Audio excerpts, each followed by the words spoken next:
আমার কাছে বৃষ্টি কেবল একটি প্রাকৃতিক ঘটনা নয়, এটি মহান আল্লাহর পক্ষ থেকে পাঠানো এক বিশেষ রহমত।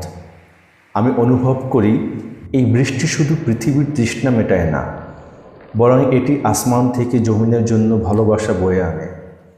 এই পবিত্র পানি পেয়ে মাটি উর্বর হয়, কৃষকের মুখে হাসি ফোটে আর গাছপালা সতেজ হয়ে ওঠে। পবিত্র কোরআনেও আল্লাহ বৃষ্টিকে তার অন্যতম নিদর্শন এবং রহমত হিসেবে উল্লেখ করেছেন। এই বিশ্বাস আমার মনে গেঁথে আছে বলেই বৃষ্টির প্রতিটি মুহূর্ত আমার কাছে এত মূল্যবান মনে হয়। বৃষ্টি নামলে পুরনো দিনের কত স্মৃতি ভেসে ওঠে। মনে পড়ে শৈশবের সেই দিনগুলো, যখন বৃষ্টিতে ভেজার জন্য মন আনচান করত। বৃষ্টি হলেই মাঠে সবাই মিলে ফুটবল খেলতাম। বৃষ্টিতে ভিজে ফুটবল খেলার মজাই আলাদা।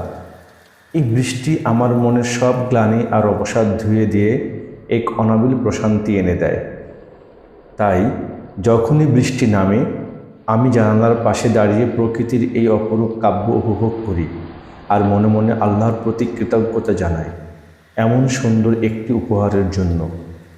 বৃষ্টি আমার কাছে এক জীবন্ত কবিতা, যা প্রকৃতি লিখে আর আমি তার মুগ্ধ পাঠক।